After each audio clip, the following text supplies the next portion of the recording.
1, 2, 3, 4.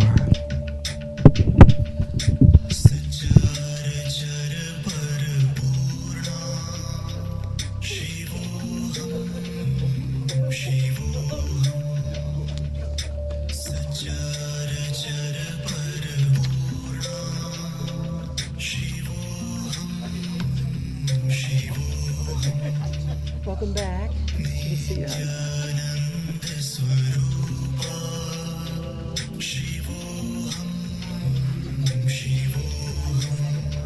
Oh my Lord! Wow, that is great. Where does she live?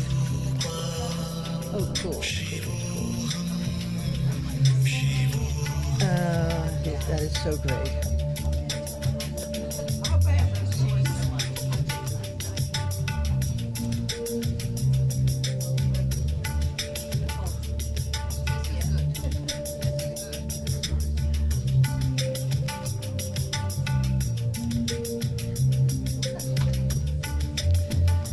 So, we might have a little group today. I think we have to go do things. Are people upstairs much, or we're not going to worry about it? We're just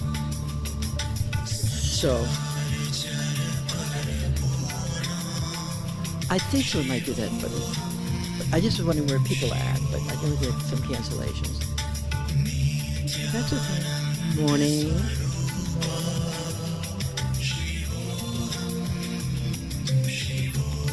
I'm going to turn upstairs.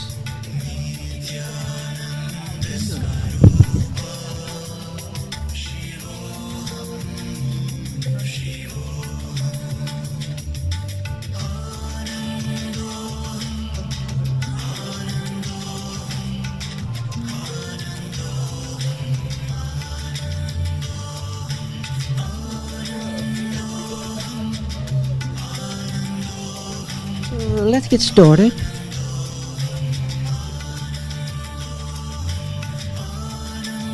What a great Qigong morning we had this morning. Great. Hi.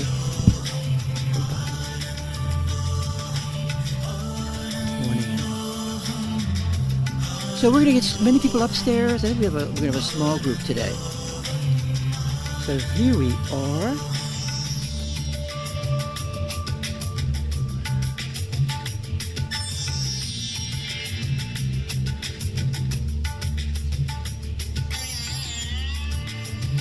This little chant bring us into meditation.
So let's just pair up easily if you don't mind.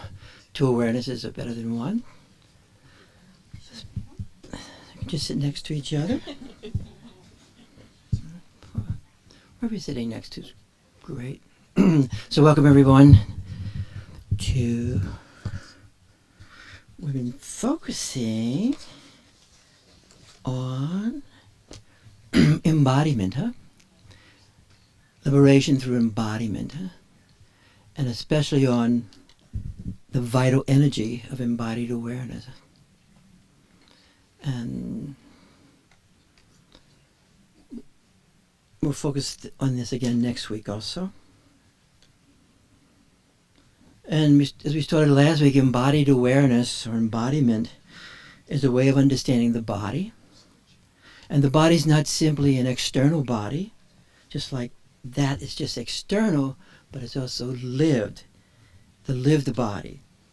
And both the 9th century Casimir Shaivistic philosopher Beneguntu and contemporary French phenomenologists and certain forms of Dzogchen have the same understanding of embodiment. And that there are paths through disembodiment and dissociation, and there's also unfolding of paths through embodiment. And that the body, repeating some of the things, is a medium of the field. So as you and I embody the field of awareness, there comes a moment, right, when we start feeling ourselves being embodied by the field. There's a certain aspect where we embody awareness, we're embodying the qualities, and then there's this wonderful moment where we start feeling that we are being embodied by awareness. And that is fantastico. Now, because we have this embodiment, just like we have here, both bringing forth embodiment, and also the more we bring it forth, the more the capacity we have. There's always this circular thing in this entire drama. It's always very circular. So the more we have embodiment, the more we're able to invoke, the more we have the power of invocation. So the power of invocation, the power of bringing forth, calling forth the light, the energy, and its different dimensions becomes a function of invocation, bringing forth. And this is something you really want to know experientially. And Aaron and I was chatting just a little bit beforehand, before Mr. Ma came in, which is actually a course on embodiment, his Qigong course, the light, is that in these traditions, whether it's phenomenology or aspects of Dzogchen, understanding and experience are the same. That you also want to have that. Often we have experience and then we try and understand it. That's because there's a split between our mind and awareness still. But when you have the experience and understanding is within the experience and as the experience simultaneously, that is a really, really cool thing to happen. So the power of invocation. And so the focus here is the power of embodiment. The power of invocation is a power that allows us to embody the different dimensions of awareness within our own embodied awareness field. So they go together like a horse and carriage, right? The historical roots of this understanding is both ancient and shamanistic. And this is expressed in the non-dual tantric traditions of Buddhist Vajrayana and the Hindu Kashmir Shaivistic traditions. And there's a wonderful book called The Civilized Shamans by Sanderson, one of the great experts on Tantra. And that for the Bon tradition and then the the Nyingma tradition in early Tibet, okay, which was ultimately shamanistic, huh? And shamanism has to do with this capacity to invoke dimensions in an embodied way in ourself and circumstances. It's like when the different lamas have come here, and this invocation is not unlike when João de Deus was here and with the Brazilian shamanistic capacity, this embodiment. And that this is something, this capacity of invocation is something that you simply don't want to pass on to an authority. You want to own this capacity within your own self, the capacity of invocation. Say yes if you're understanding what I'm saying. So this field of our embodied awareness is actually the field of being itself, huh? Manifesting within us and through us. And this may be happening, but we don't know it, we don't experience it, it's beyond us. So as we gain understanding and we actually practice, we begin to feel more and more the fullness of being. We experience being manifesting us and our circumstances and between us with people. We begin to experience the fullness of being, the fullness of the field. And this embodied awareness field is a field of vitality, vitalness, life force, as we described last week. And there is this implicit power of the invocation of the primordial forms of vitality. And this talk is following last week's talk, okay? Very directly. Forms of vitality within human awareness. Huh? So there's a form of vitality of the Nirmanakaya. If I'm sitting here and I'm feeling Skip there, and I'm feeling Heidi here, and I feel Tom there, and that field is, as I'm embodying, it's in resonating with all these other bodies, huh, through resonance. Then I'm becoming more embodied, and more vitality enters me, even if I'm sick as shit. The vitalness arises, right? And then there's another level because all this is manifesting in us of the Sambhogakaya dimension, huh? So whether it's through a person, or through the power of invocation, or symbol, or it's arising naturally, that dimension also starts to become invoked and embodied. And the same thing with Dharmakaya, the pure potentiality. That also begins to be directly experienced. Huh?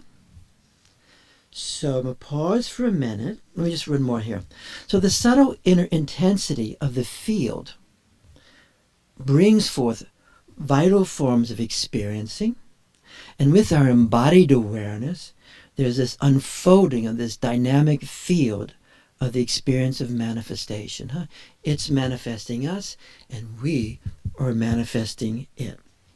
Human beings manifest being, and it creates everything and anything, including Baltimore.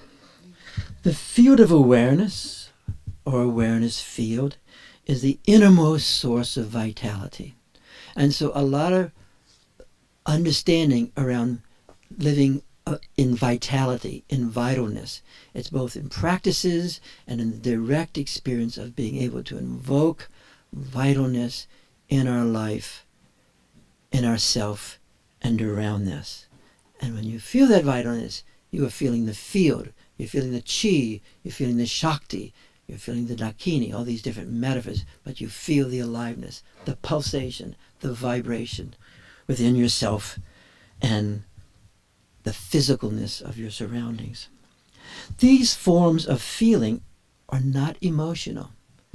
It's not simply an emotional feeling. This is really important. The vital forms are not simply an emotional feeling. It's not against emotions, but it's not a feeling, I like you and you like me, or I hate you and you hate me. It's not at that level. It's prior to all that. Now, The field of awareness, or awareness field, is the innermost source of vitality and the infinite forms of archetypical vitality. So there's one level, Nirmanakaya is flesh, person, and entering into that field of resonance, that field of connection, the mysterious conjunctio, to use Jung's language, which actually arises out of the Gnostic traditions. And as we Gnostic traditions and Dzogchen are very close, the mysterious conjunctio, mysterious states of union, not necessarily physical states, but direct experiential states. And then also the mysterious conjunctio also takes a step deeper into the archetypical, which are also these archetypical forms, or forms of vitality, forms of peace, forms of warriorship, all sorts of different forms that we can invoke within ourselves and in our circumstances. Say yes if you're understanding this. So these forms of feeling are not emotional nor simply affective reactions. I might have affective reactions to them. This starts arising in me, and I feel this fierce energy arises in me, and then I may have certain emotions about it. Either this is too much, or more please, or I like this, or I dislike it. But these forms arise in us. And these feelings are the forms of vitality, or as Daniel Stern points out, great psychoanalyst work, The Forms of Feeling, a book, Forms of Vitality, I highly recommend that you read. One of the great writers in our century, Daniel Stern. And he points out that feelings of or within awareness itself. He's another one of these great people who makes the distinction between mind and awareness. That the forms of vitality, they influence our mind, but they're not arising from mind. They're arising out of awareness itself. And you will constantly see this display of what's from mind and what's from awareness, and how they enter and entwine together. So these fields can be experienced and invoked. The implicit can become explicit. The virtual becomes actual. A person, that's you and I, ordinary peoples, can invoke the field of awareness within their own embodiment of awareness and within circumstances. If I'm not embodied, the power of invocation is going to be limpid. It will not have the same power. It will not have the same vitality. It will not have the same embodied surges bringing it up. It'll have a more ethereal state.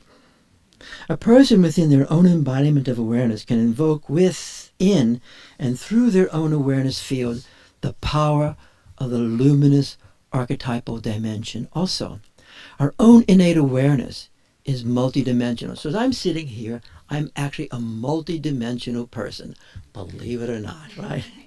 And one dimension I could be in my mind alone, and that has certain really useful things about it, but it's very limited, As if I'm in this awareness state, then immediately as the awareness opens up, then this whole realm of the energy, of the light, of spaciousness, and of oneness begins to arise in an embodied state. And if you and I are holding this together, it will be stronger. That is why two awarenesses are better than one, and that is a function that human beings can really be good at, but it's highly underused skill. It just is. It just is. It's funny, but it's just... That's called marigpa. When you say marigpa, it means not knowing, or stupidity, no offense, or bewilderment. The word marigpa, there's rigpa, and marigpa has one connotation, is not knowing. That's the polite one. It gets less polite when it means sort of stupid. Are you with me? I don't mean it's an offensive way. I have it to you. And the deepest way, most often or not, is bewilderment. Dzogchen looks at us as a group of bewildered human beings with this awesome capacity. Say yes if you ever felt bewildered. Bewildered is not an unhappy thing. So, let's continue on. A person within their own embodiment of luminous awareness can invoke the experience of the Dharmakaya dimension of their own awareness, which is the pure potentiality of beingness, which is luminous no-thingness. So you and I can actually at times touch that and reach that find out how again. We know it, but we'll find it more. These dimensions of primordial awareness are implicit within our own embodied awareness as the beingness of awareness. So if I'm in here and be more or less embodied, then I have more or less the power of invocation. And the more I can use that invocation in its different dimensions, the more I'm going to become embodying the light. I'm going to become a liberated person, just as I am, with all my spots, my imperfections, my bad habits. That's why it's not really good to think of a liberated person as being perfect, because it will create lots of disappointment for you. Perfection is the light of awareness in us just as we are. You aren't becoming it. You are it. I'm it, but unless I experience it, it is not going to manifest as it can. This is why the word experiencing and understanding is the true alchemical potion. The true alchemical potion is experiencing and understanding simultaneously. Doji Rinpoche talks about this. Let's continue on. So, the power of invocation, don't go to sleep, can manifest as a person, first of all, enters into the field of awareness and establishes themselves within awareness, and moreover is able to sustain and maintain the ongoing continuity of the embodiment of the field. So it really is that step of us entering awareness and sustaining it. The more I'm in it, the more I'm resonating in it, the more embodied I become, and more the field embodies me. And with that comes more power of invocation. There's another thing, I'm going to skip ahead, and that is the more that I'm in time, and the more that I'm edging towards timelessness simultaneously, then the power really gets strong. If I'm in mind alone, I'm in locked in time. When I'm in my mind alone, time is really dominating. If I go into awareness somewhat, even right now we're in awareness, there is the opening of timelessness beginning to manifest itself. And the more that I can enter timelessness and maintain myself in time, then the power of invocation becomes even stronger. Time as mind, time as Nirmanakaya, timelessness as Sambhogakaya. Even Sambhogakaya has time in it, right? The archetypal. There's mythic time, because things happen in Sambhogakaya thing. It's not totally timeless. You with me? That's why even after death, it's not necessarily a totally timeless state. There's timelessness always there, this intertwining. And as I go into Dharmakaya, then the power of timelessness is really opening up for me. Say yes if you understand that. Yes. It's a wimpy yes. Yes. You understand this? Okay. Let's continue on. The person can invoke the archetypal field to embody the archetypal energy within themselves and within circumstances. That means also within others, right? We can invoke this within others. These luminous archetypal forms are vital forms of energy and creative movement, with different nuances and meanings. The person can invoke the vital forms of experience and resonance within the Nirmanakaya dimension of existence. So just as plain, ordinary people, let's just do it with our companion right now. Let's extend into them. Or let's just feel them. Actually, if you like a person, it tends to happen naturally.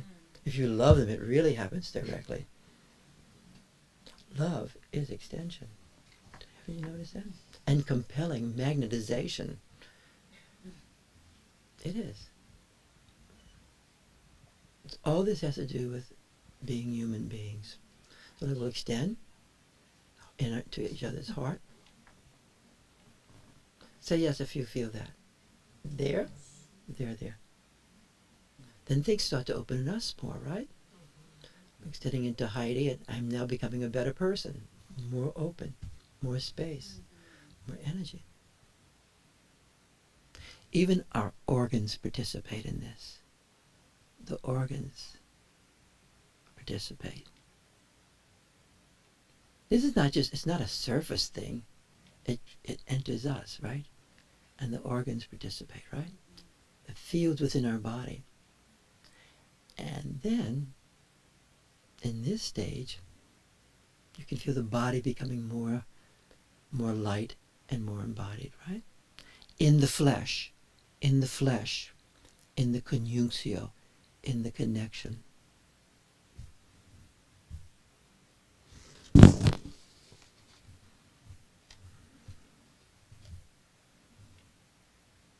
Through the light of our own awareness, we can experience the lucidity within human phenomena, the energy within human phenomena, and the radiance within human phenomena.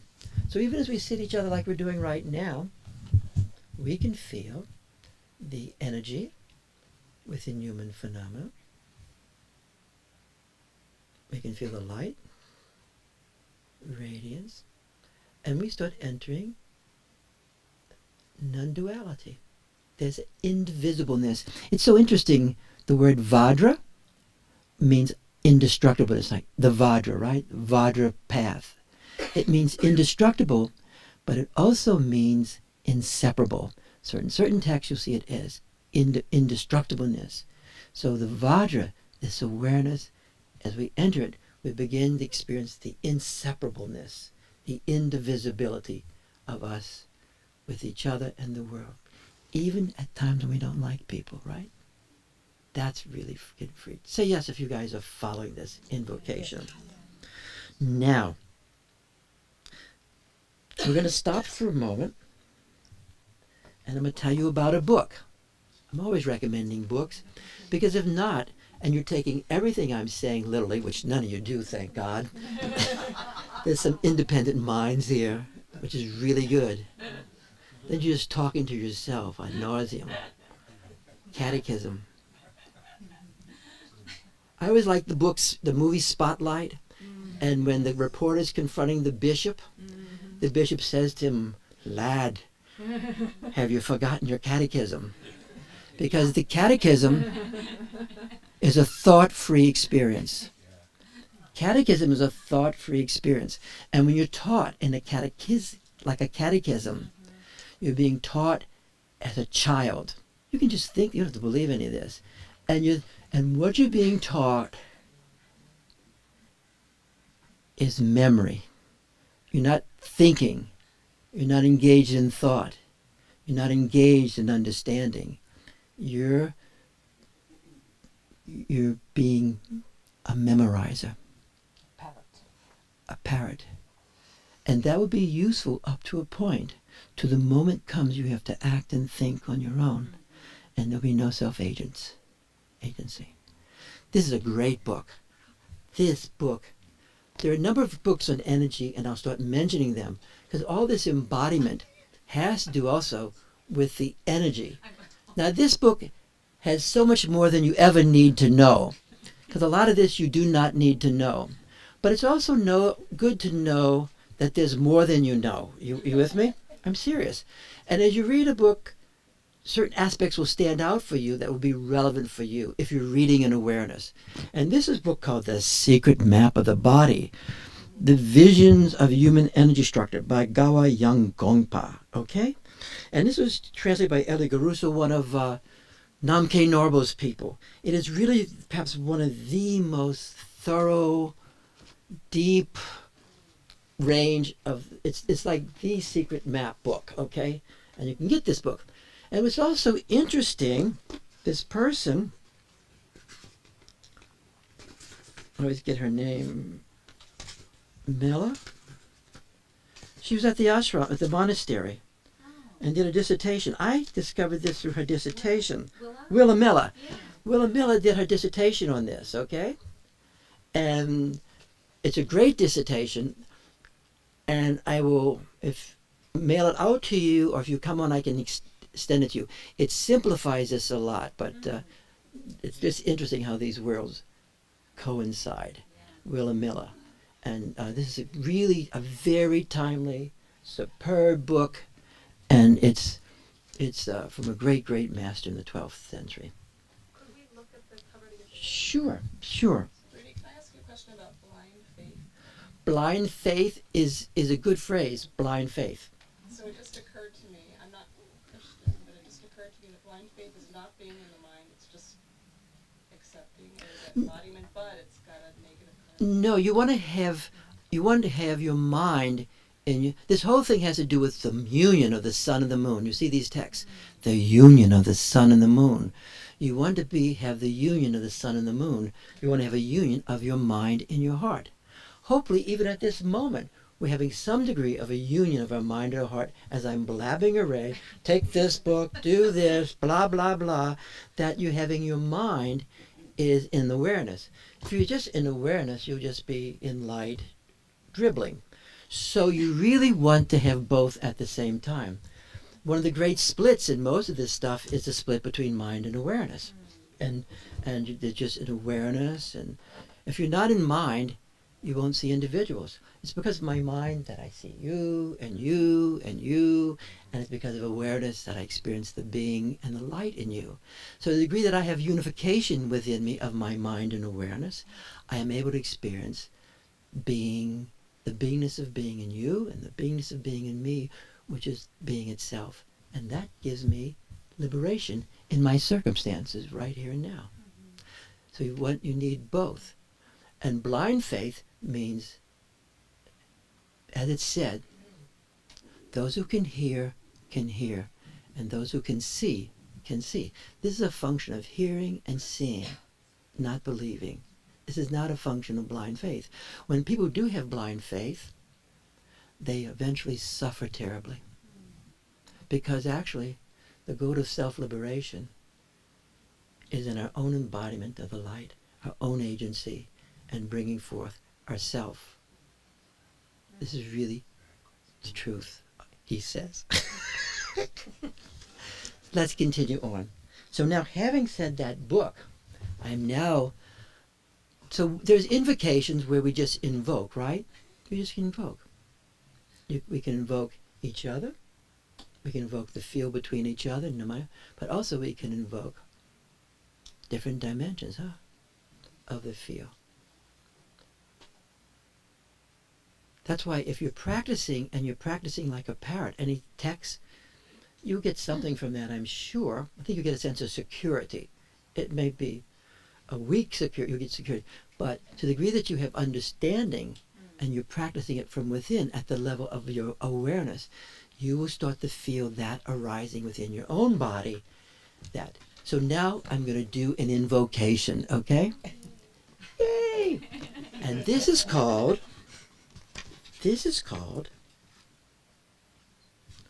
the prayer of calling the Lama from afar, a spontaneous song of original nature. Okay, so when Dorje Rinpoche is writing this, he's writing this that you understand this is an invocation. Are you guys follow what I'm saying? Yes. And you are having the power of invocation. So you're going to call the Lama from afar. That calling is literally invocation. Even in Latin, calling, invoco. You're invoking the Lama from afar, right? Now, let's listen to this invocation. And you guys know it. We used to do this one a lot.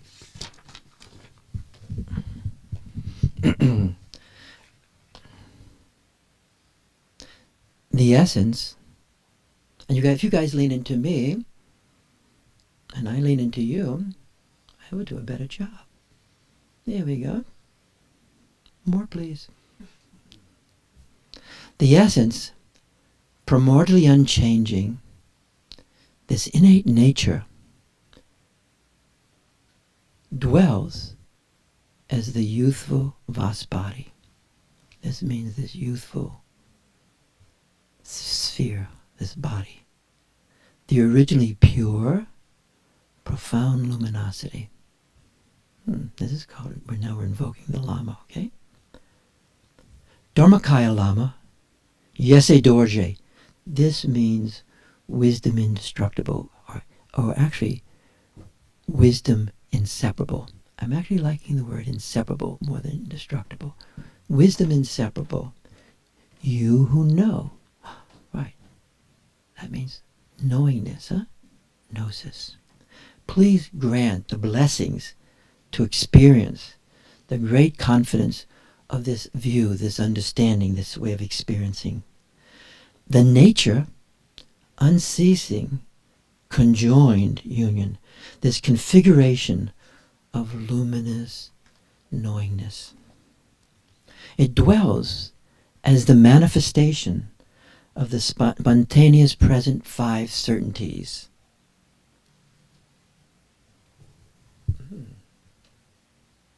So as we invoke this, as we bring this from afar within our own embodiment, through our embodiment, we begin to feel that presence arising in us. Then it says,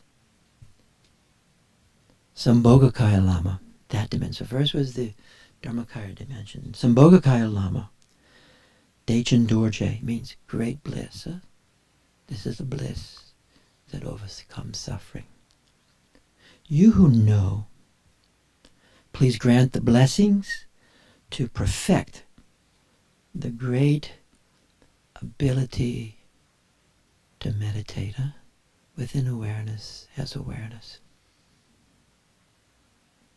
And the compassion, without any bias, unbound compassion, this primordial wisdom, and it's free from limitations, it's unbound.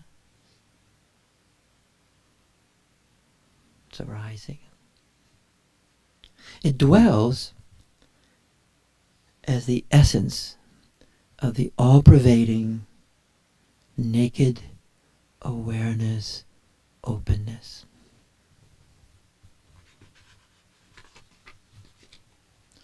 Namanakaya Lama, this flesh, us, cars. Drudo Lingpa, liberator of beings. Wow, so this awareness liberates us, huh? You who know, knowingness at this level, huh? Please grant the blessings to accomplish great progress in action. Accomplishment, huh? Action. Knowledge as action. The primordial ground of our own awareness is present, and whatever arises from within it is an expression and a manifestation of the Dharmakaya, and is neither good nor bad. Wow. So actually, at a certain level, all experience, everything we see and experience, in essence, is neither good nor bad. At that purity, huh, of all phenomena. And then, since awareness of nowness is actually the Buddha. Wow, Buddha's not a guy. Buddha is nowness. It's the awareness of nowness at this moment. That's liberation? Yeah. The completely free, serene Lama is revealed in and as your innermost heart. Wow. In and as my heart space. So at that moment, you're bringing your awareness into that space. More, that's the mysterious conjuncio. Mind, heart. There's no need for whining, contrived prayers made with such graspingness and desperateness. Okay, that cuts that out.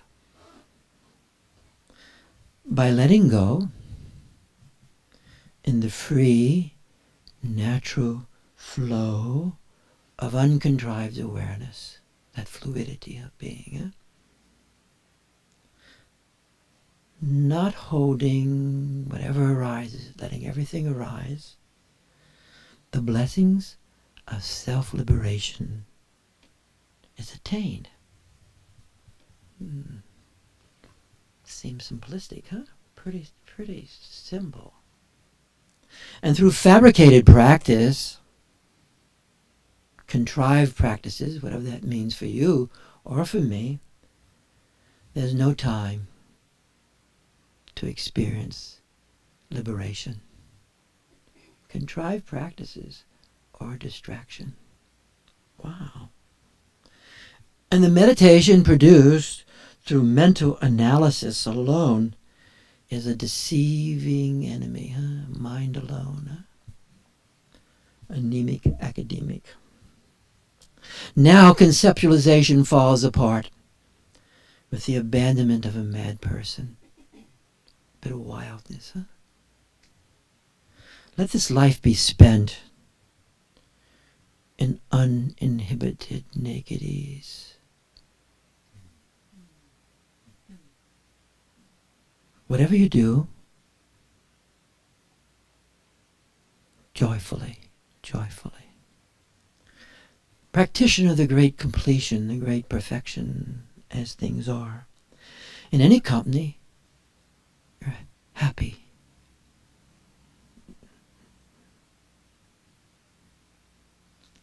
Language, lineage son and daughter of the lotus born.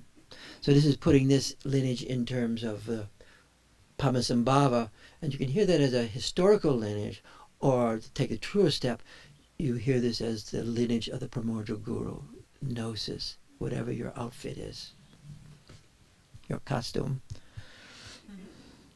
Then it says this is a very important statement. Ready? Protector without rival. Protection. I would say protection is intrinsic to this entire path. Protection without rival. Protection and compassion. Great treasure-revealing Lama. And that's like the terma. The termas are the treasures that you are given, huh? Whether through circumstances or dreams, or you find a book or a person, or within you. These teachings are really beyond compare. They are the heart essence of the Dakini. A lot of meanings to that word, Dakini, huh? And having dispelled the heart's darkness, having dispelled ignorance, bewilderment, not knowing, the undiminished sun of luminous knowingness shines forth continuously within you.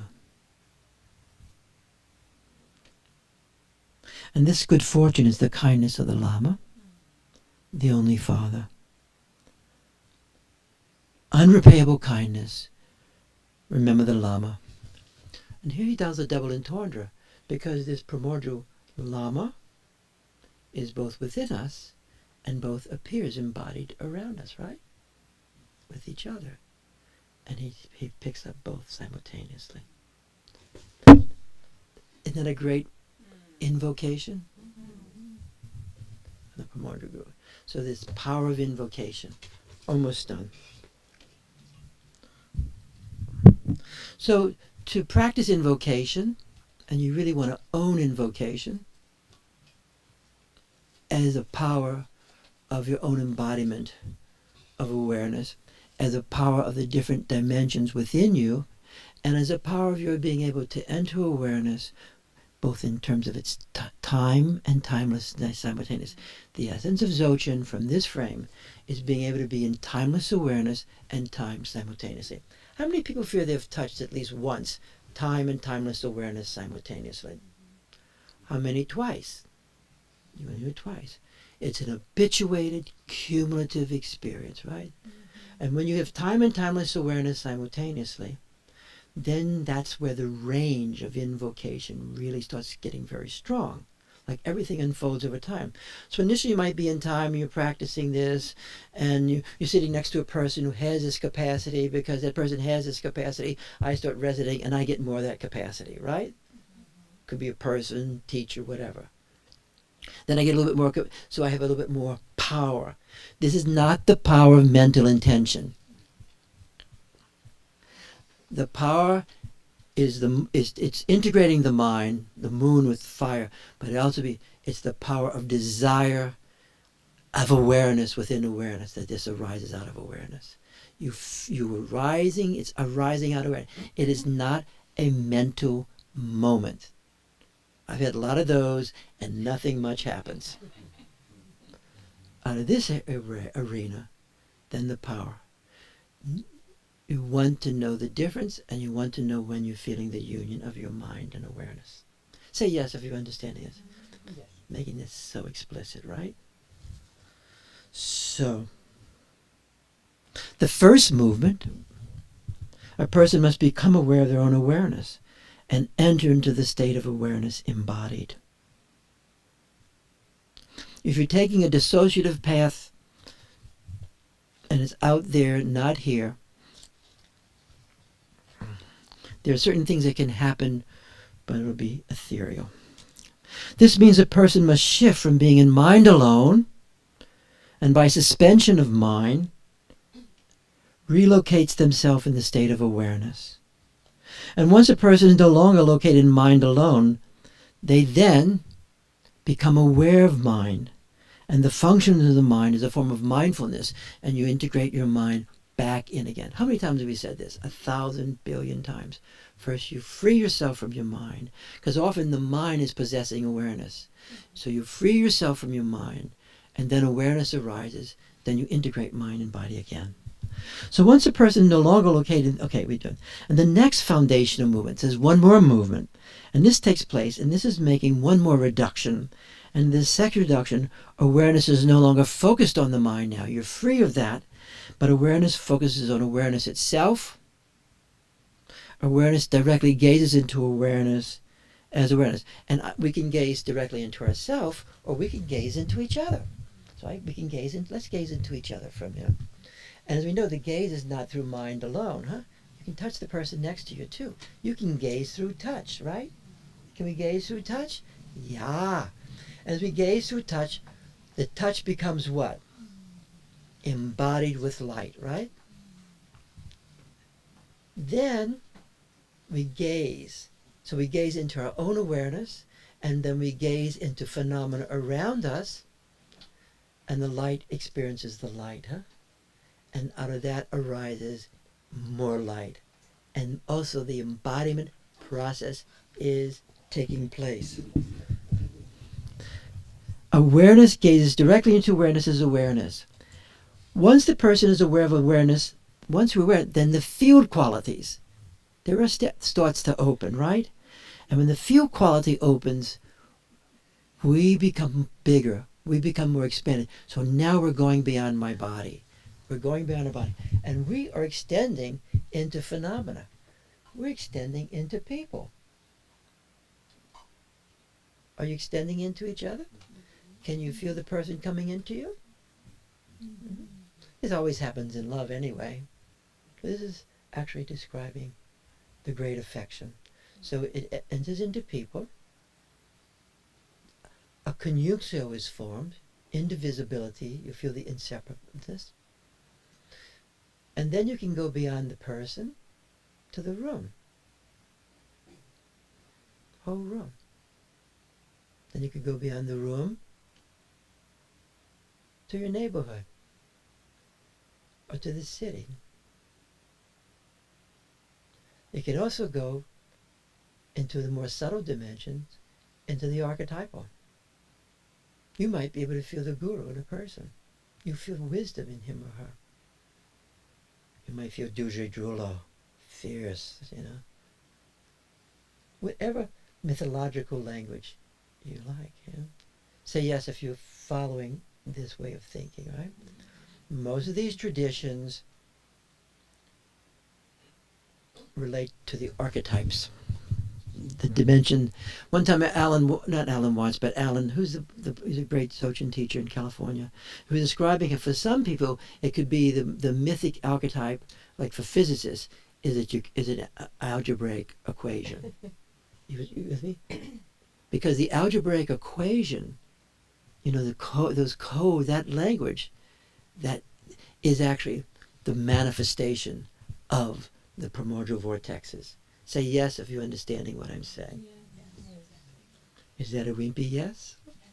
It's a wimpy yes, okay. When Lama Wanda would come teaching us here, we did it many times. He said, don't be wimpy with your pet. You know, say, don't be wimpy. It should be forceful, vigorous, to cut through phenomena.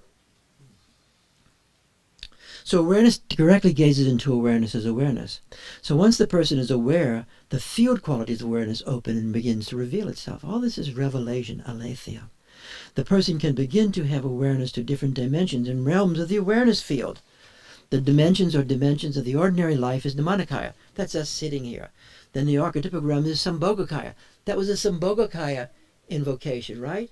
It touched both Nirmanakaya, Sambhogakaya as the guru and as Dharmakaya, right?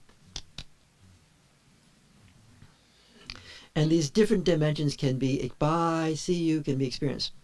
From within the embodied awareness field, the invocation becomes activated and a person and a person can bring forth the archetypical dimension within their own embodiment and within their circumstances. You might just think how often you do that, how often you try to invoke the archetypical in your circumstances. Just think how that doesn't happen. Just think about it, how it really doesn't happen. Or maybe it does, because we often think someone has to do it. We think a Lama has to do it.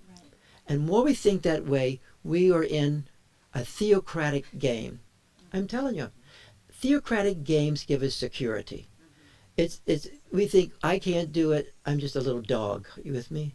Oh Lord, I'm not worthy. Say but the word, and my soul shall be heard. There's no word. I have to do it. In that text, Dorje Rinpoche says, use your own power to bring this forth, right? The one we just read. Use your own capacity to bring it forward. You guys follow this? Yes. The archetypal qualities begin to manifest within our own mind and body and within the circumstances of our life. We can actually feel that in each other. You can feel something taking place in a person. Hey, what's going on with that person? You can feel the manifestation of the light and energy in that person and the archetypical dimension simultaneously. To invoke the archetypical dimension, a person's awareness must have access to these different dimensions within their own being. That's why sometimes, first of all, it's Nirmanakaya, and then it becomes Sambhogakaya, and then it becomes Dharmakaya, right? But it's not necessary that way. Sometimes, the first time a person goes into awareness, they enter into Dharmakaya. I was one time, many years ago, he was this wonderful healer from Poland was here. Mitek was here, and Sharon discovered Mitek. He just escaped from that communist Poland, so we have him come here. We started a course here, and I remember a person, Marianne, who we love a lot, lives a few blocks, came. She's a great psychologist, and all of a sudden she's doing this thing, and suddenly she's into the Dharmakaya. She's gone. She's unconscious. She's out of it. She's not in a trance state. She's in this that great, went into that also, went into the full bliss of the Dharmakaya. Huh? That's not easy when that happens, right? Mm-hmm. And it takes courage to do it again. So, rambling a little bit here. So experientially, a person deeply enters into the realm of timeless awareness in time, so that the realms of the archetypal powers become manifest and directly experiential. That is why being in time alone is great, but you want to go further. Let's do it right now again. Let's go into timeless awareness as we sit with each other.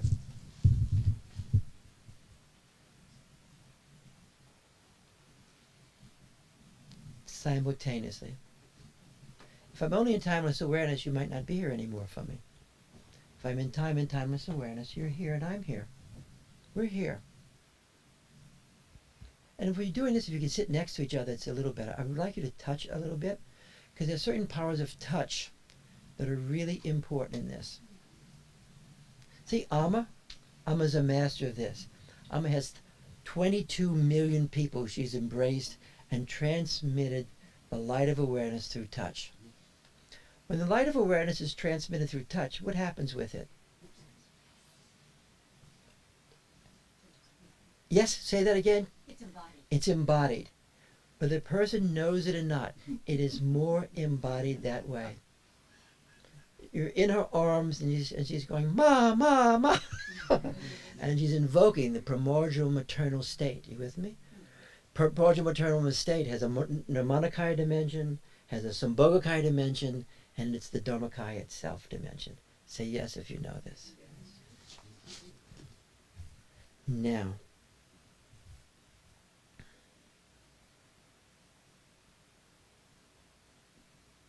the archetypical energies are completely vital, and the vitalness is pervasive and unceasingly unfolding. That's a very important statement there, because once you have this connection, it's unceasingly unfolding. It is not simply an event that took place. It is relentlessly unfolding depending on circumstances. So once you have this awakened awareness, right? Whether it's through Nirmanakaya, Sambhogakaya, Dharmakaya, practice, event, it begins. And the more or less that you attune to it, you with me? The more or less that you attune to it, then the more it manifests. And say you have this experience, which everybody has a different way, but some people may just experience with their children. They have this experience and it opens with their children, and no matter what a pain in the ass the kids are, and it can be that way, they experience the unfolding of the power of the light that's going through them. You with me? And they learn all kind of things on to free yourself from suffering. You with me? As we go through this. Say yes if you're understanding what I'm saying. Yes. We continue on here. The archetypical energies are completely vital, and the vitality is pervasive and unceasingly unfolding. The capacity to access the archetypical dimension opens the unfolding of energy and light. This energy is available both to the sick and the healthy, the weak and the strong, the young and the aged. The archetypical is an amazing sea of wealth. The dimension of human manifestation of invocation is the very nature of human existence. That's why you see invocation throughout the history, huh? Until you have a very materialistic world, and then we lose the power of invocation, and it really becomes a lot of suffering.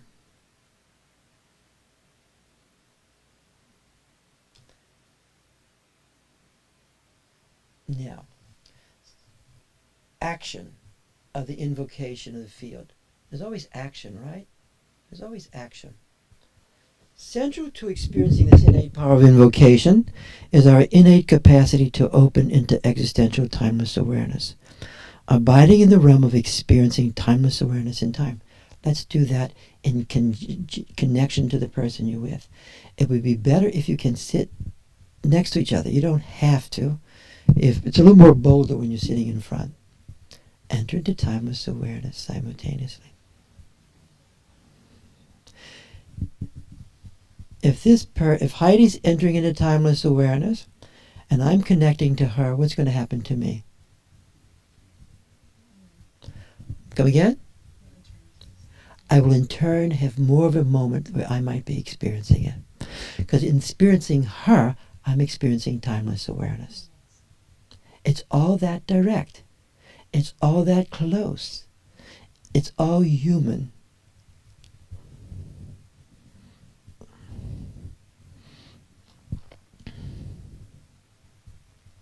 Within experiencing timeless awareness within time, the power of invocation is the power of bringing forth the energy of the field into time and space, into persons and circumstances. So we all have the power of bringing this into time and space, into persons and circumstances. And it's not just praying, as Dorje Rinpoche was saying in his own wonderful way. There's an action. The power of invocation brings forth the power of extension. It brings forth the power of amplification. It brings forth the power of pacification, the power of magnetization, of vital forms within the field of being of beings. Within the field of being of beings. The power of invocation brings forth the archetypal realm of existence into the realm of the ordinary world of appearance.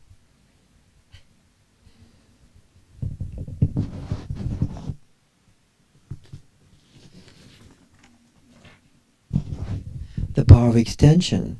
And as I go into this, then this is why that book will be useful for you. The power of extension is the dynamic power to extend the field of luminous spaciousness, this field of energy and light, into the presence of a situation, the past of the situation, the future of the situation. A person can extend their awareness into the awareness of a person and the existential context. A person can extend their awareness into the present moment of a person, into the past time of a person, into the future time of a person. In this way, timeless awareness is the fourth time.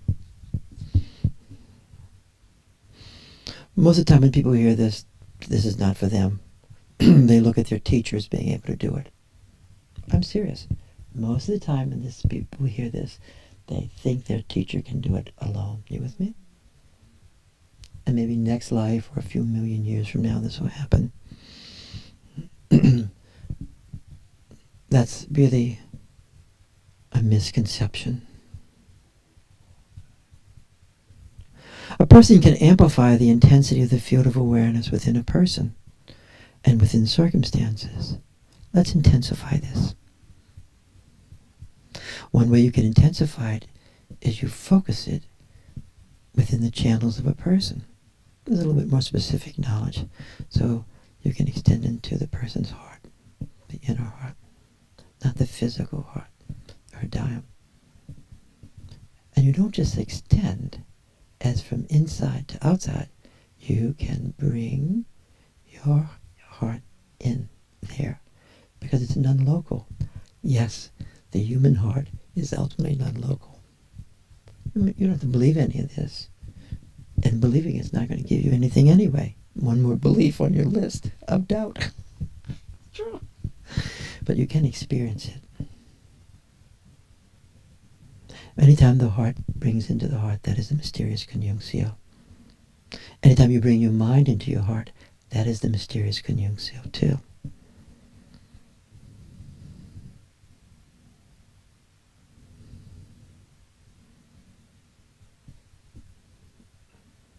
You can also extend from your throat. You can extend that center, or that element. Yellow, earth element.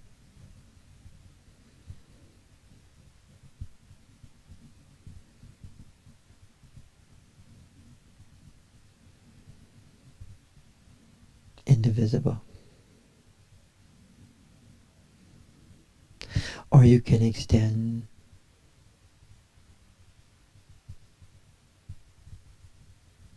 your awareness as mind into the person. Empty mind. Luminous mind, because when the heart opens up, it infuses the mind into emptiness or openness.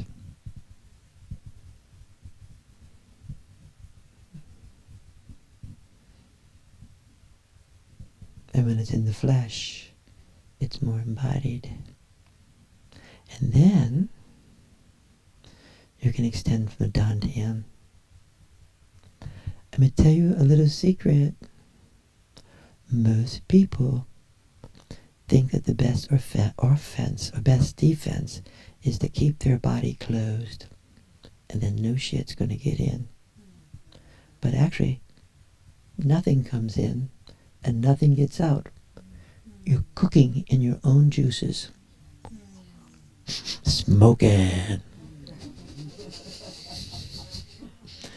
However, we can find it more easy to open the heart and these upper chakras. But we keep the lower chakras closed. We do. We do. So we can open up the Dantian, which is at times the most difficult center to open. So if you can open it up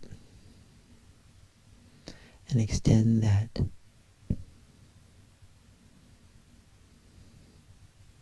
All this is empowerments.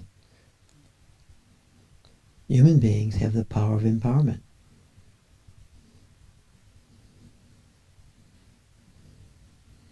Now, when you extend the Dantian, if you feel that being received, that person will experience more power and more sufficiency, self-sufficiency, and more undefeatableness. The Dantian. That's where a lot of energy is stored there. It's like the bank. And some people are afraid to open up the bank because they will lose the dough. But really, it's being a bit tight-assed, as they say. You want to open up that center. As you open up that center, an immense amount of energy comes to you. Because all these centers are not just opening to the person next to you, they're opening to the universe. Wow. And if you read those Dakini texts, it's the universe that is filled with energy. Say yes if you understand this. Yes. Then one more step.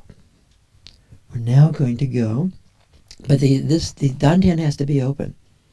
And if you go to the sexual center, the root center, Freud's favorite center,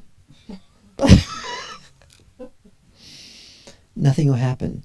So the Dantian has to be open. And that's sometimes touching there, right? Which helps open that up. Or focusing. You want that center open. We'll go into that. And then we're going to go into the sexual center now. Root center. Perineum, into the earth itself. When this center is really open, it's not just opened in your body. It's opened down into the earth, into the perineum. Say yes if you know that. And you will feel the ground of being there.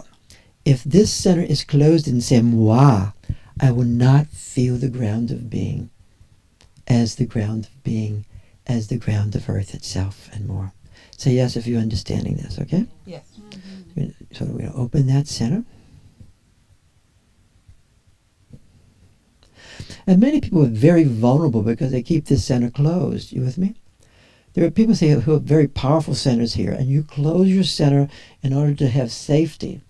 You will be easily overrun. You follow what I'm saying? Yes. So you really want to have this center opened. The best protection is a strong field. And it says in Dujia Roche's text, this is the great protection. You want your body embodying the field or whatever archetypical metaphor you're using. Huh? That's Sphera, S-P-H-E-R-A.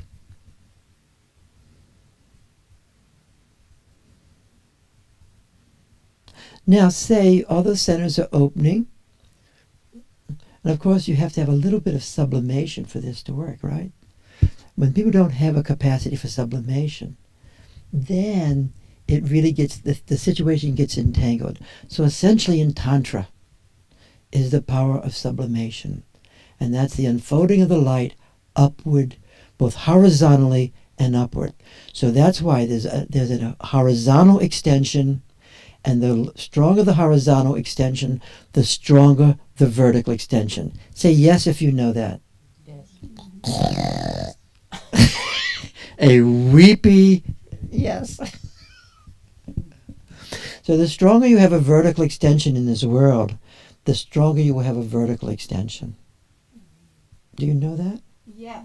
You want take it. You want to know that. Most people don't know that, and they suffer enormously. The more powerful way is awareness. You can work with your mind for 1,000,000 years, but the most direct way is working with awareness. It's good to work with the mind and the distraction, but the most powerful way is working with awareness itself. When it comes to these existential human problems, this is all existentialism. Yeah. This is phenomenology. We call it Dzogchen. This is humanism in the truest sense.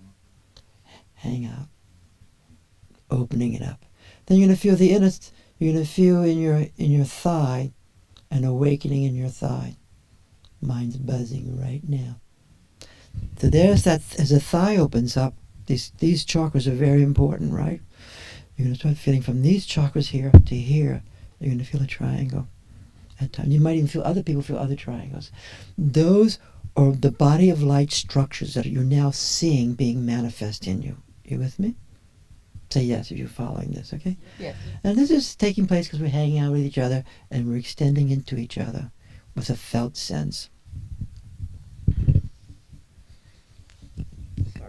Okay.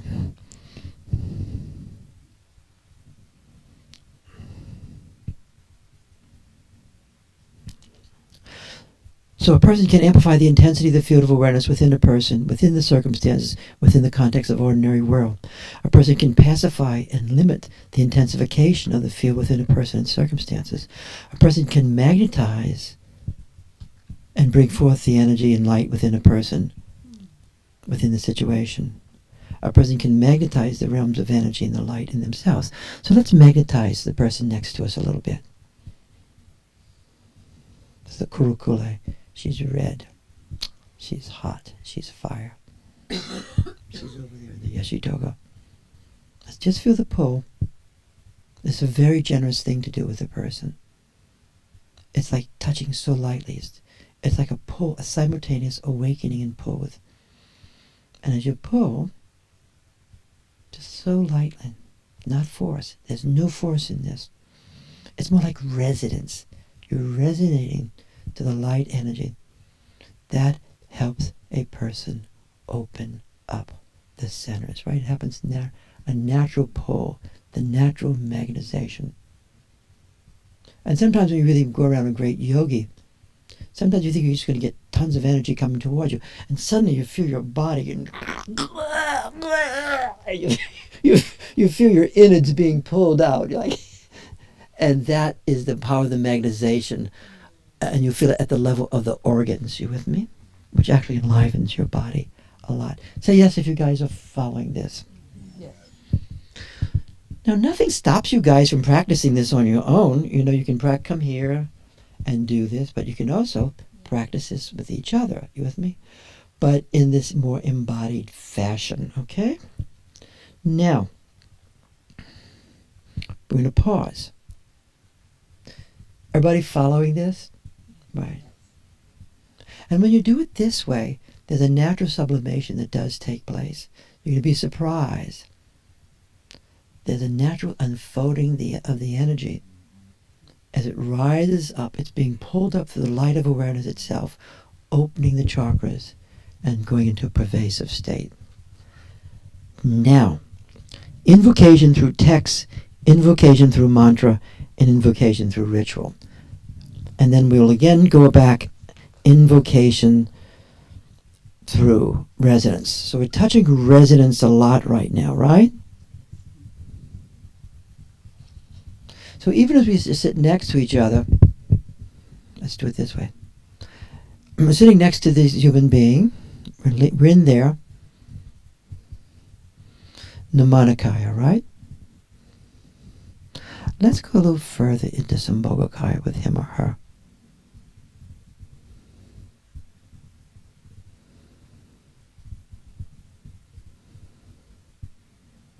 So for me, we already did an invocation of the Guru, right, this morning.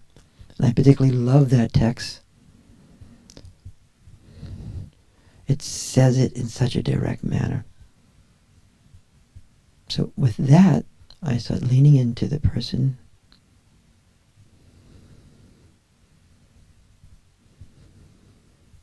in light of the text. If it's in my mind alone, nothing's going to happen. If my mind is in union with my heart a bit more, then the experiential understanding will take place. It's not because I have a good idea.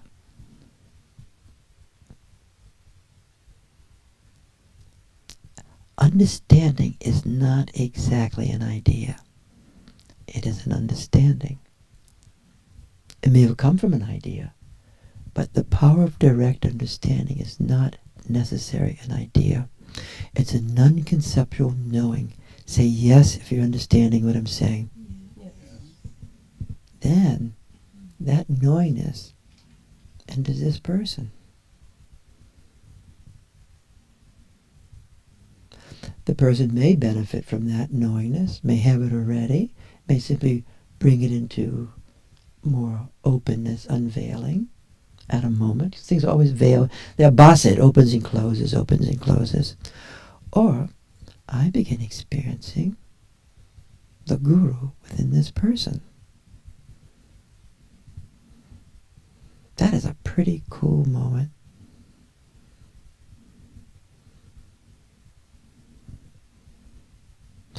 Number one, it gives me enormous confidence for this person, right? Isn't it great to experience that with a person, you know? Wow, that's there. That is totally cool. Now if I'm just in fantasy, phantasmagoria, it's like having an idea. Fantasy is an extended idea. That's all it is. But is it actually a felt sense arising? Then maybe going further to Sambhogakaya. How did he describe Sambhogakaya? How did he describe Sambhogakaya? The bliss. He said the bliss, the light of bliss, right? That's in the text. Yeah. Hey. Cool. Cool. Cool. Light of bliss.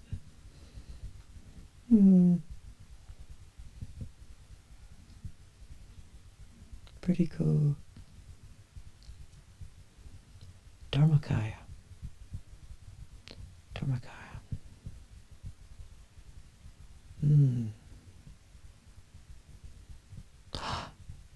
No thingness. No thingness. Nothingness. This nothing is not empty. Emptiness as in nihilism, right? It's potentiality. When you feel that in a person, that's really cool and beyond the person. Do you think people practice this, what we're doing here, a lot? Do you think they practice it in monasteries? No. Do you think people practice the mysterious conjunctio? You think couples practice the mysterious conjunctio? You think friends practice the mysterious conjunctio? They might sit together with eyes closed and meditate, but do they bring knowledge into it? Wandering thoughts.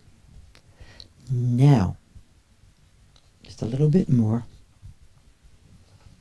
Mantra. Invocation through mantra. Mantra is really great. If you say mantra in your favorite obsessive compulsive state, it will help you feel secure, like all obsessive compulsive activities. I'm trying to really help. Most obsessive compulsive activities are practiced because it gives us a sense of security, right? Even if it's artificial, but something is better than nothing, right? That keeps the anxiety away. It keeps it away. So a lot of mantra practice is an obsessive compulsive practice. Really? As it's mechanistic. When it's not mechanistic, and you feel that mantra, and you're relating to the mantra, in its Sambhogakaya, Dharmakaya manifestation, which is like a SPHRE, a sphere of sound, of light, and understanding simultaneously. It may or may not have any words to it. It will have vibrations to it. Let's see if we can find it right now. We were playing Soham before we came in. Shiva, Shivoham.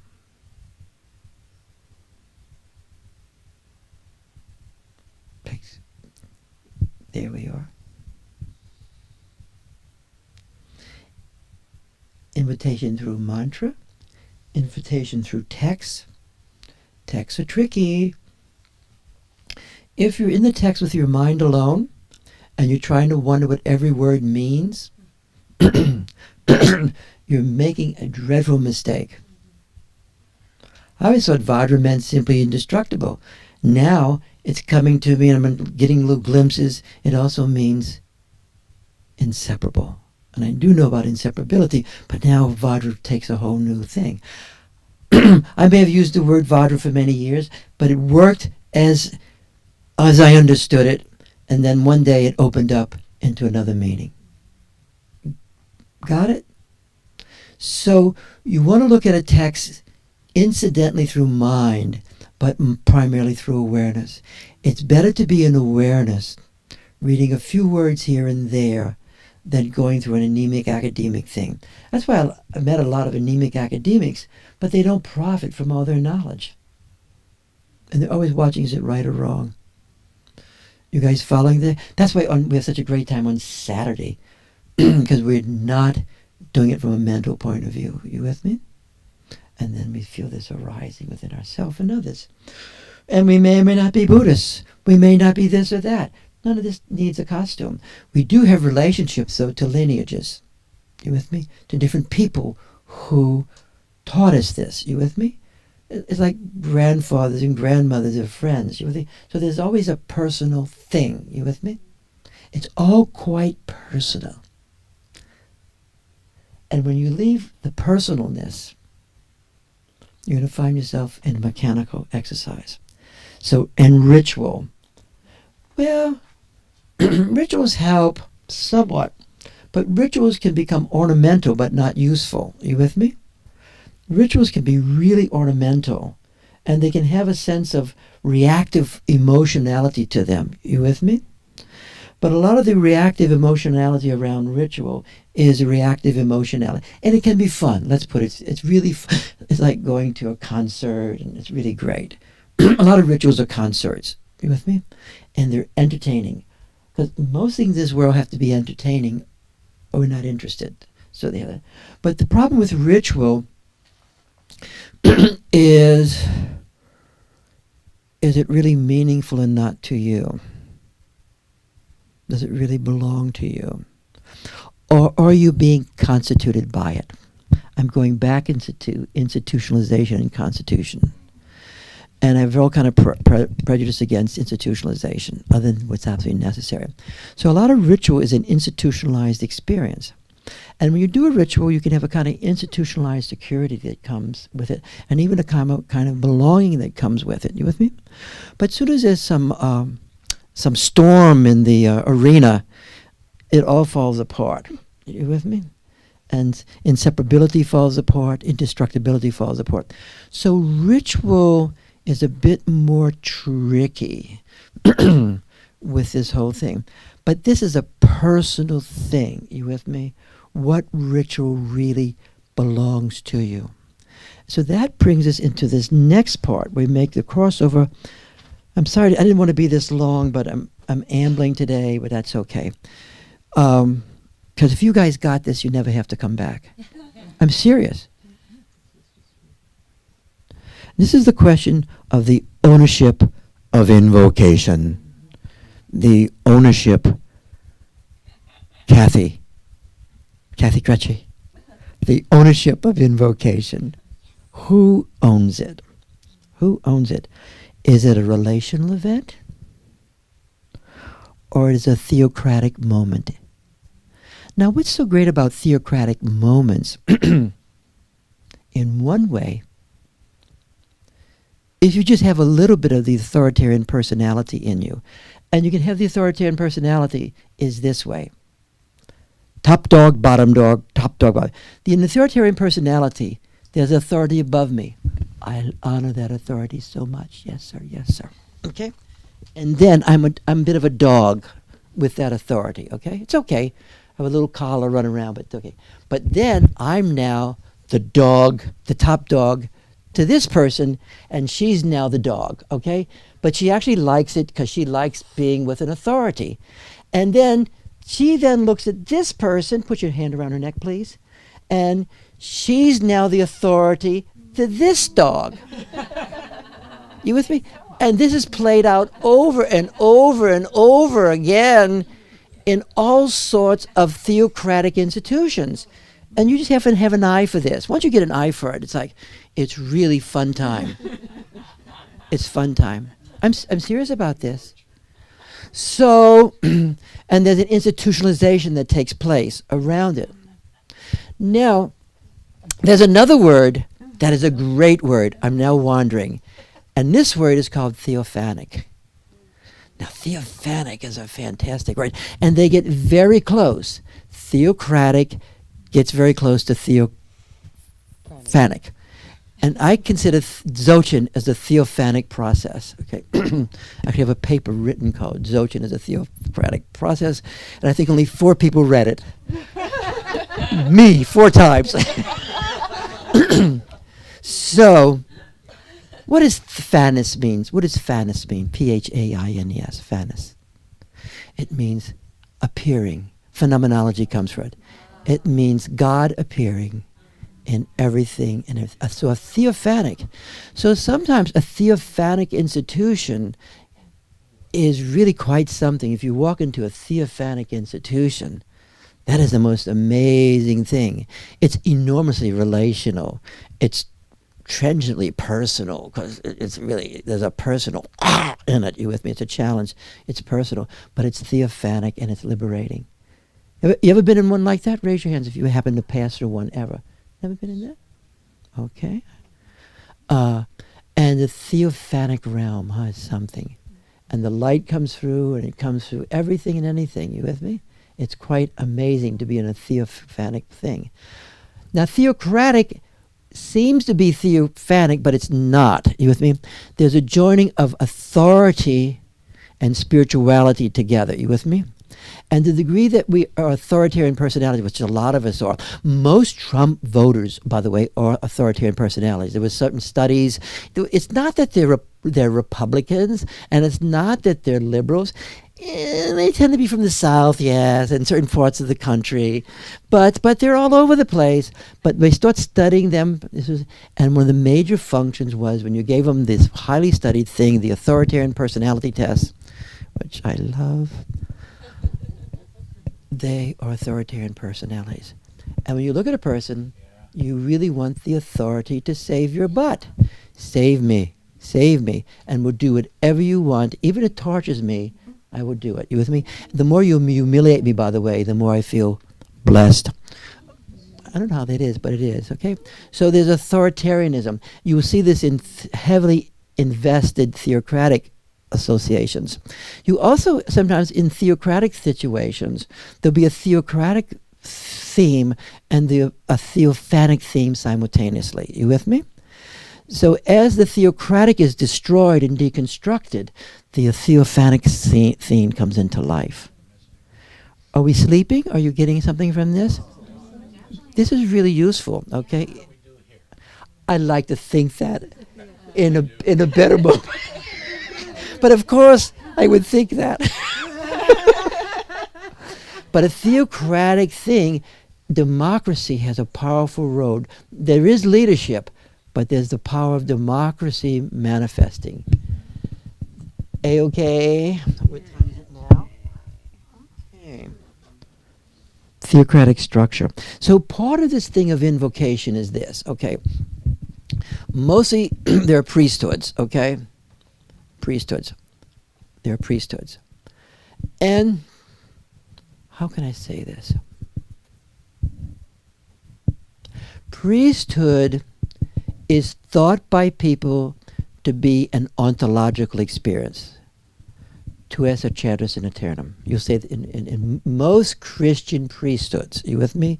Episcopalian, all the whole priesthood realm, the person goes through an ontological moment, and now they're ontologically different than you and I are. Are you with me? You can think the same thing of lamas too. Lamas can have a certain type of priesthood, and it's an ontological moment. Usually vows and things like that are made. It opens up the ontological door, okay? I would say this is an ontological delusion, okay? It's an ontological delusion. Ontology is ontology, okay? Now, so there's a certain way with priesthoods. Who's Thomas Jefferson? He had terrible things to say about priests, Thomas Jefferson. For some, he said, never trust a priest. Never trust a priest. He does say this. They're always they're always ensconced with the authorities. He would say this. I don't think that's necessarily true, okay? But I do think to look at priesthood as a ontological difference, you with me, is a delusional state. You with me? And in that delusional state, you're going to think there's a fundamental difference between you and that person. You with me? And that's a delusion, okay? And even if you say it or not, you really start to feel there is a difference. And you really are going beyond equality consciousness, okay? When you also make it ontology, it's really a very powerful power play. You know, there's ontological difference here. Okay. And then you follow this rap I'm giving you. It's not getting too boring. So the theocratic frame often has the power of invocation. With shamans, you go with shamans, right? And the shaman, you go a little hot, and yet there's the shaman has the power of invocation, and you don't. You with me? Some shamans do.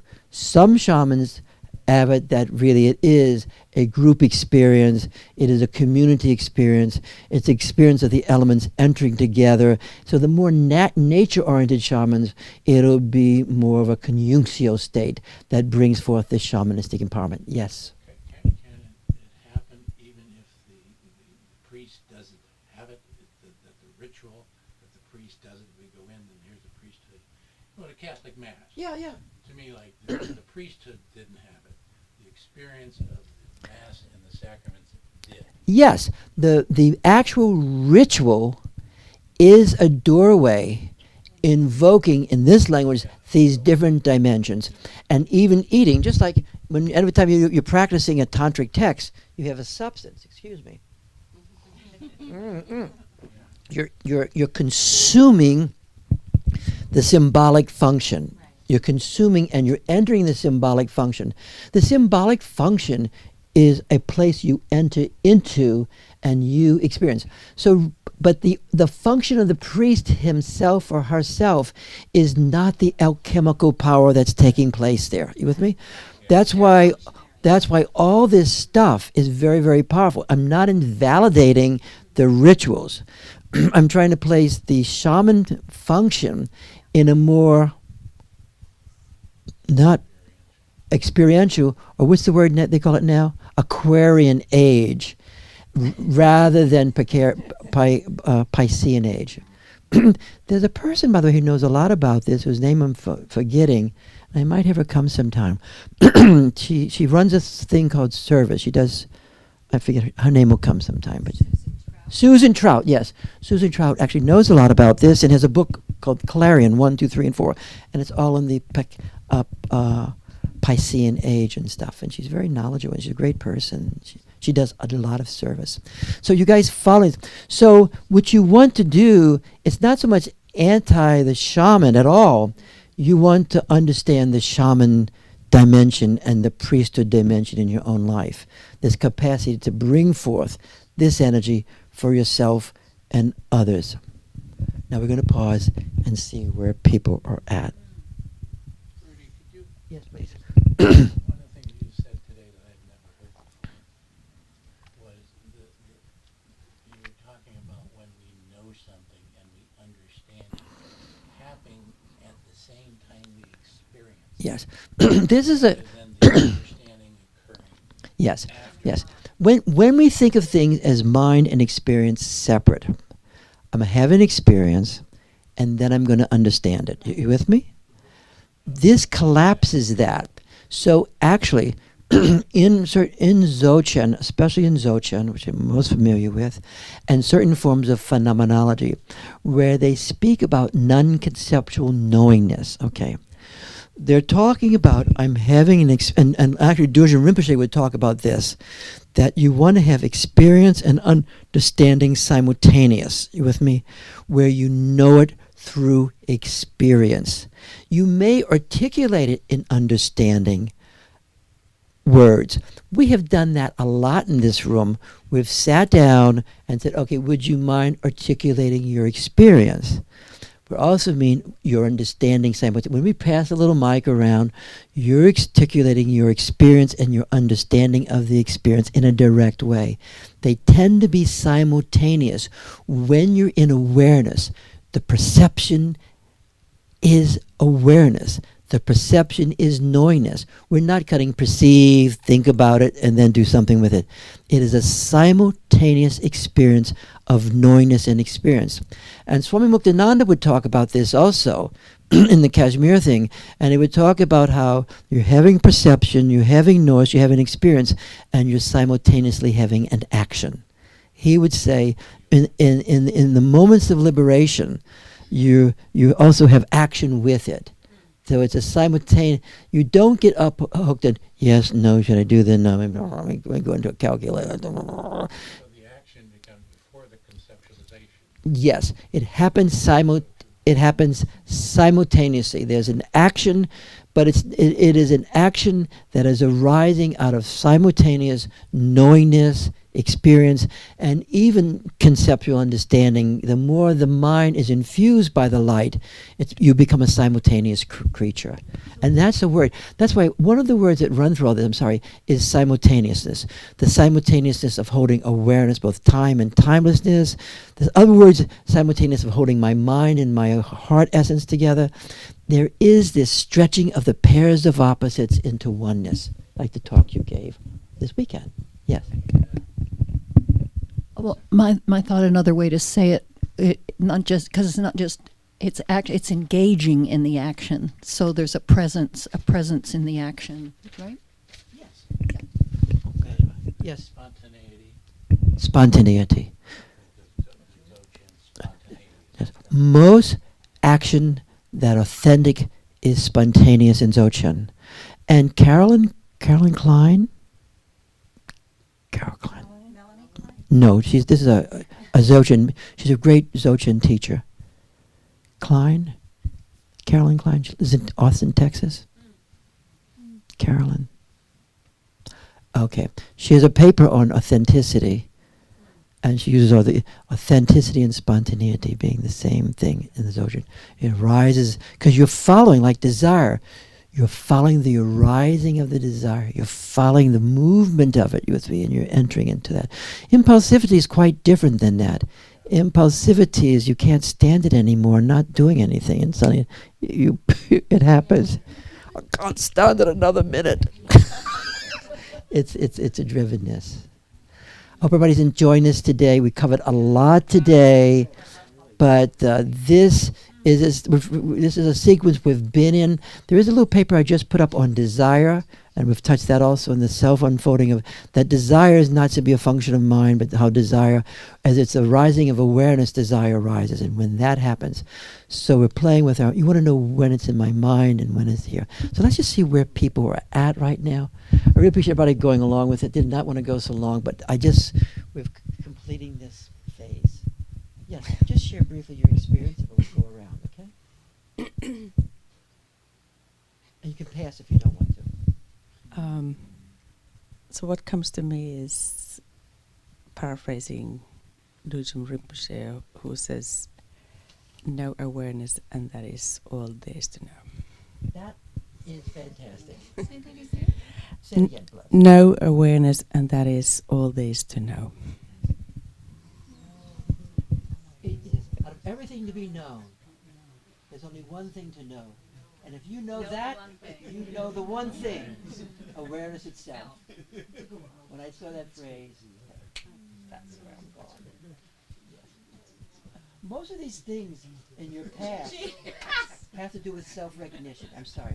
Most of the things of finding what fits for you has to do with self-recognition.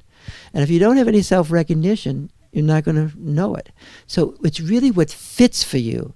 What fits for you. Oh, this fits for me. This doesn't fit for me. What fits for me from inside? Thank you.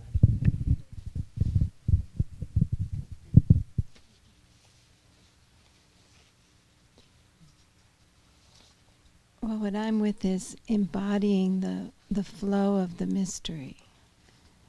That it's beyond experience, that awareness,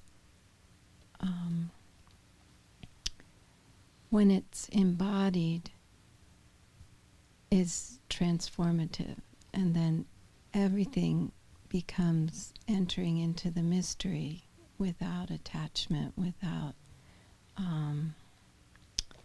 that the desire is the flow of that awareness. I want to say one more thing too. From an object relationship point of view, most human beings struggle with schizoid states. This is really one of the, from an object relations point of view, for those of you who know that stuff, right? Schizoid states. And schizoid state simply means I might have a very strong ego, or worse, I have no ego at all, and I'm really, or I might have lose some of my functions, but my sense of self is actually way back there, deep within me. It's kind of hidden. It comes out occasionally, lunchtime, but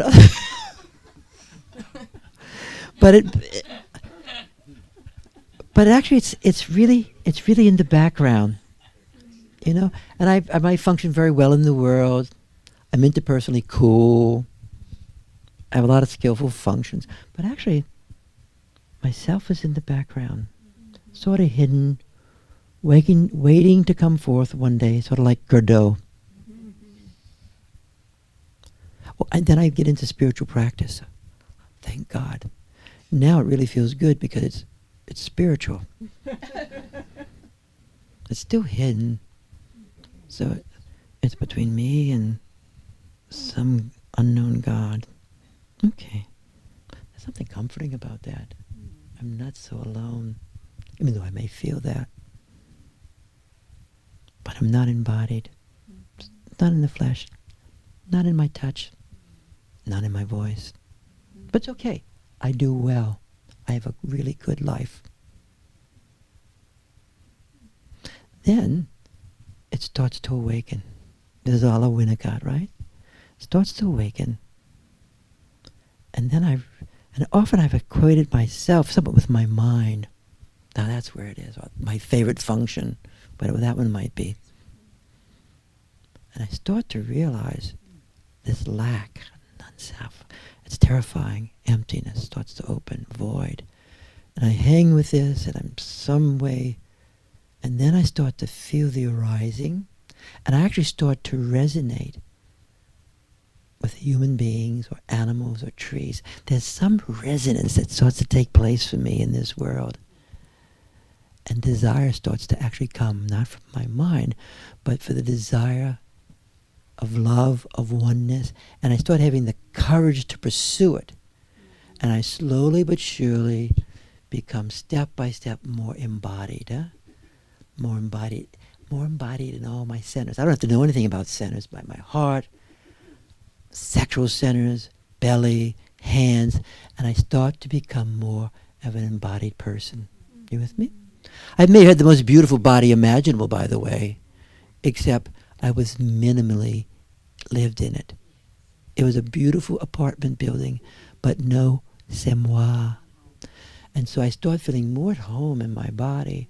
But paradoxically, to feel at home in my body, I have to feel at home in this world. And it's directly proportionate. So more, I start coming more and more. And then I start actually feeling a sense of self.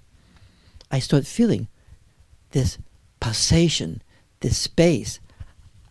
The major description is vitalness. I start feeling vitally alive. I'm feeling alive. I'm feeling presence in my aliveness, and I feel desire, and I feel engaged, and I embracing this world in a self-to-self way. You with me? That actually is Dzogchen in its heart essence. The field is the self arising in me as me. It's me. It's not something other than me. I am it. I really am it. I'm the who of it too. It's a who. When you feel the self, I was feeling the self in her a little while. There was a who there. There was who-ness. And the Indians call it the Purusha. It's really in Shaivism. That's where Shaivism adds something. Certain Dzogchen masters also. The Purusha. Primordial awareness as who-ness, as anima. That's why the Dakinis are always who's also. The who-ness of awareness in ourself. Sorry to be interruptive, but... Thank you.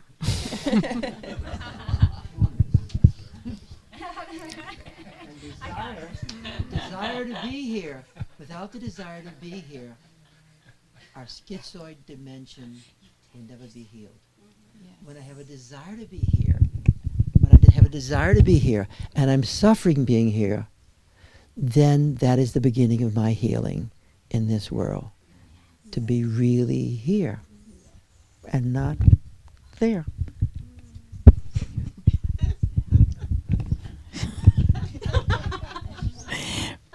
I am immensely grateful for the time that we've spent together building the skillful means to and the power of this field to immediately really engage in that connectedness and opening that door to beyond and beyond, inside, from the inside out. Well said. Thank you. I'm just thinking of all my years thinking I was in my body. Jumping, turning, falling, spinning. But, just sitting here next to Carol, fellow dancer, this is the fleshy spirit. This is the real deal right here. The juice. The juice. Beautifully said, huh? Also been enjoying the unfolding of the real deal, and there have been many unfoldings this morning, and yet it's so possible to have the mind in the field of awareness and to take in all these things that have been said and that you especially have been saying this morning, which is very cool for me. It did not used to be the case, where my mind and my awareness were not one for a long time. And the other thing I want to add is that when you did the invocation, when you said about the blessings coming, it was just an immediate infusion of golden light and bliss and just in a layering of some kind, and just immediate from that, the first words of that. And we all have that power as us. And Mark Muktananda used to say this. He would say, meditation teaches philosophy. Meaning, and I always would see this, people come in and they'd be meditating, and suddenly their mind would become awake.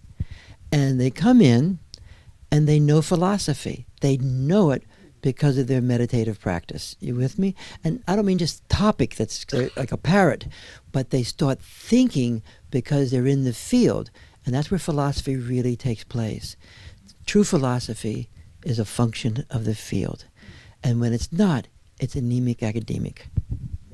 I'm going to an anemic academic conference.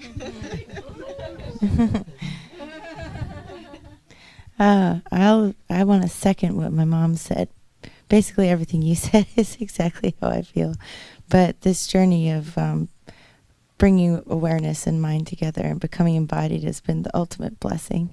And it continues to unfold. Like as Mom said, it was unfolding a lot today, and it folds every time we're together, and it's a continuous sort of motion, which is really nice.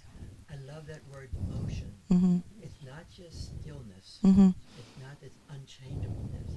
It's motion Mm-hmm. in the Dharmakaya. Mm-hmm. Last night I was reading some quotes from Luang Chenpa that somebody in our group had put in line.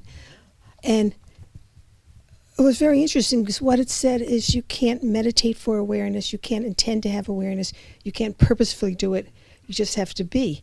And that's sort of what you're saying too. It's just, you can't say, I'm going to read all these things and I will be in awareness. It doesn't work that way. It doesn't work that way. That's why desire, without desire, nothing happens. The more you have desire, or you meet a person, you can feel they have awareness in them.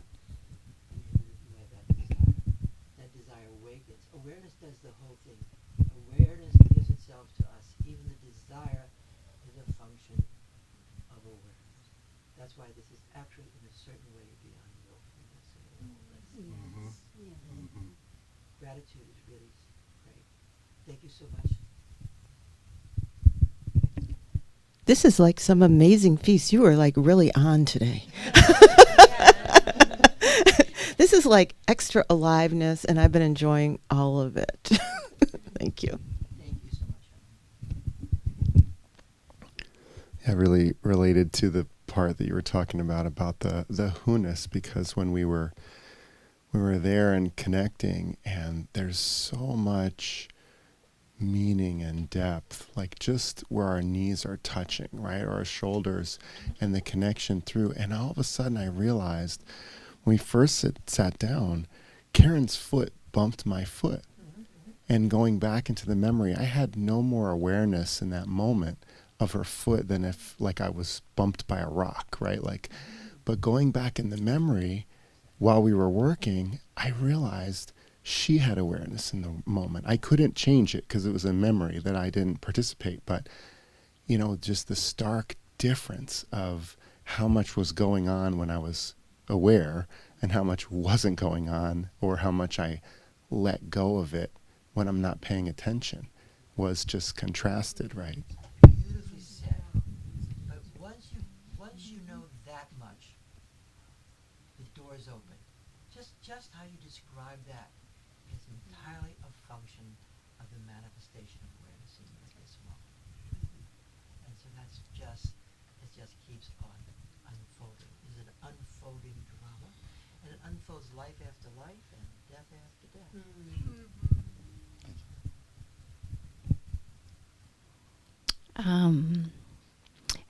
I felt the gradualness of this whole process, and the sinking into this delicious pool that we were sitting in together. It was just full of light and sweetness and reflection. But what I was really with was the coming together of two people, two bodies in one strong and powerful awareness. And the word guru comes to mind, in that we were both experiencing the guru. Beautifully described. I felt him experiencing it as well as myself. Isn't that great? You feel that? Thank you. Mr. Guys, the last two people to share, we're going to share briefly. What's coming to mind is going for it is it, and the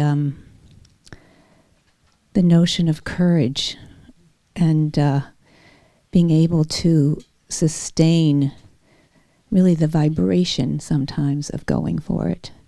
And as you described just a few minutes ago, the journey, I'm so aware of how the embodiment of awareness can be so palpable, and then it's gone.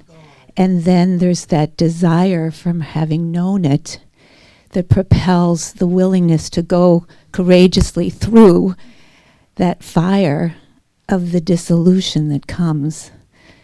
and then the emergence of embodiment returns. Beautifully described. That's why it's very circular. Mm-hmm. And when it disappears, we do not want to feel like a loser. Mm-hmm. Because if we do, it fixes us. Or go looking for somebody to fix it, you know. Yeah, thank you.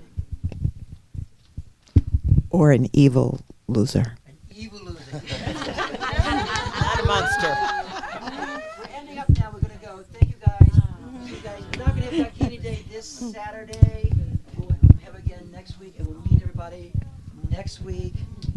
And then we're going to be off for 2 weeks, but we'll have the seminar the 2 weeks we're in Santa Monica. Okay. Tomorrow is Lama Tarchin for anybody who wants to get on. At 8 o'clock tomorrow night. It's really great. I can't tell you, to listen to this sequence that he's got. There's another one coming out he's going to be giving soon, too. And it's really, thank you. It's really quite beautiful. Yeah. Be here next week. The next 2 weeks we're not going to be here. We'll be in California. We will have Dakini Day, not this Saturday, but next Saturday we have Dakini Day.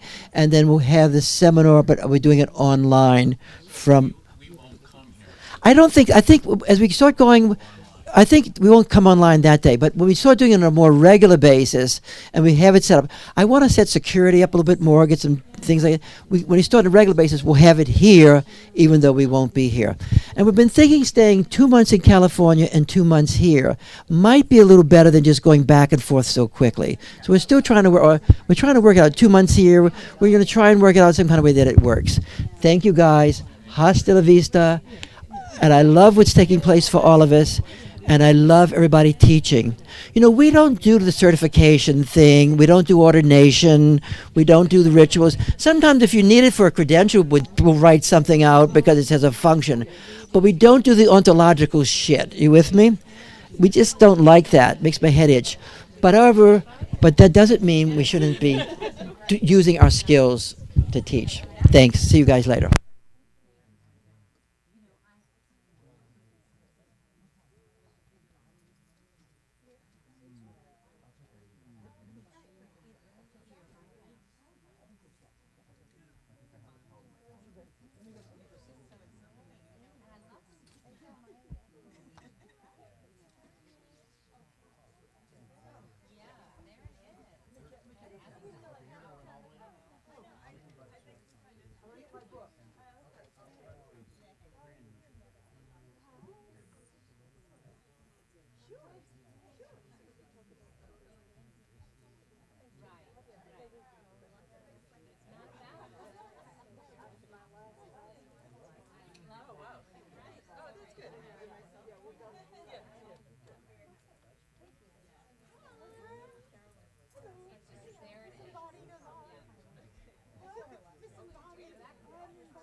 Yeah.